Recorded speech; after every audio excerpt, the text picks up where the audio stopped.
इसीलिए बाबा तुलसीदास जी ने अंतिम पंक्ति में एक बहुत सुंदर बात कही है कि रामचरित्र मानस इसके सिवाय दूसरा कोई इस कलयुग में साधन नहीं है।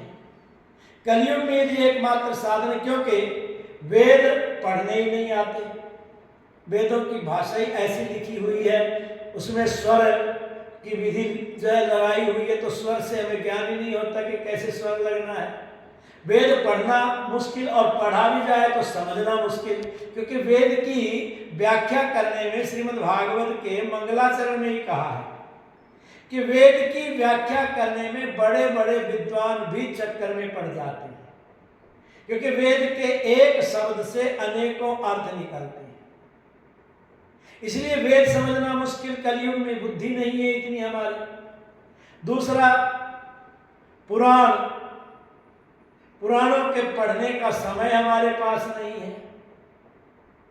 तीसरा, शास्त्रों की भी भाषा समझ में आनी बड़ी कठिन है।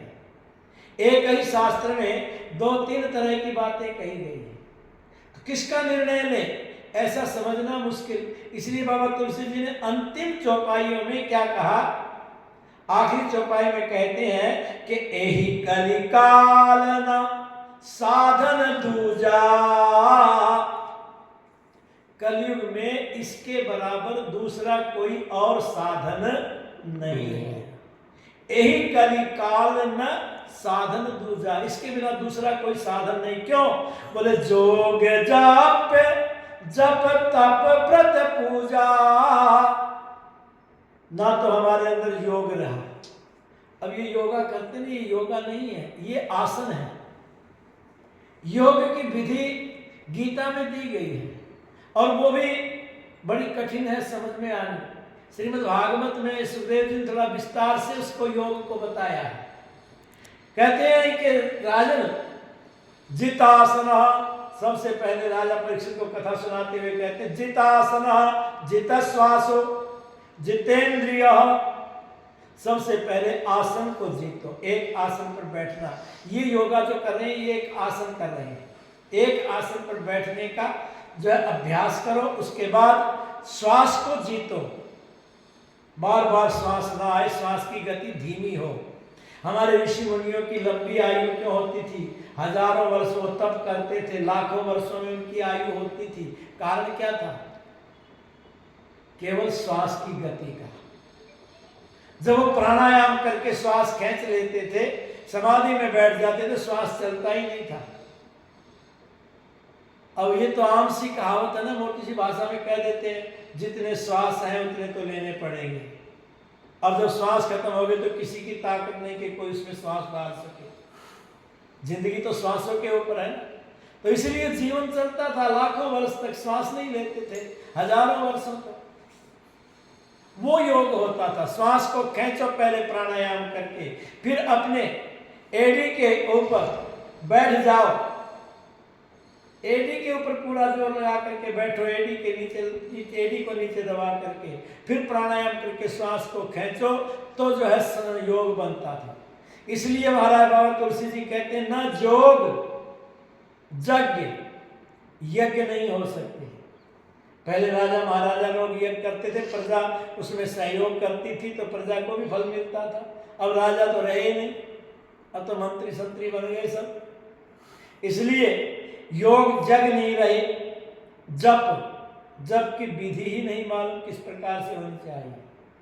जप का करने का 2-3 प्रकार का विधान है। पहले जापक, दूसरा जो है मध्यम, और तीसरा जो है मौन।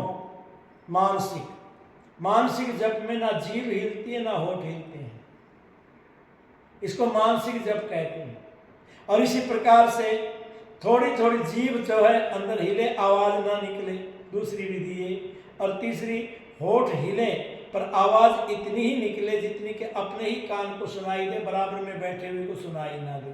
ये जप का विधान है। अब कौन जप कर, तो स्पीकर लगा करके उनसे बोल करके फिर जप होते, उनका फल वैसे ही खत्म हो जाता है, क्योंकि जो चीज हवा में मिल गई वो उड़ गई। शब्द जब हवा में मिल गया तो उड़ गया, उसका महत्व खत्म हो जाता। इसलिए न जोग न यज्ञ न जप न तप नहीं रहा, व्रत नहीं रहा, क्योंकि निराहार व्रत कौन कर सकता है जिसमें जल भी ना पिया जाए? वो सामर्थ्य किसके शरीरों में रही है? न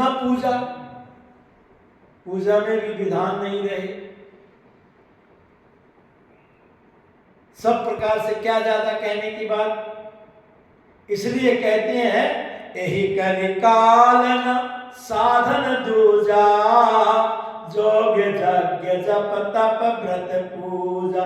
तो फिर जीवन किसके सहारे पर चले? बाबा तुलसी जी ने कह दिया कि राम ही सोमरिए गाइए राम ही, और संतत सुनिए राम गुण ग्राम। राजा परीक्षित की बात मैं बता रहा था ना कि राजा परीक्षित को सुखदेव ने पहले क्या कहा? जितासनो जितश्वास जितेंद्रिय जित संगो, संगति का विचार करना चाहिए। अगर कुछ सुमिरन करने का, जपने का मन करता है तो राम राम जपिए, यदि गाने का मन करता है तो राम नाम गाइए, और यदि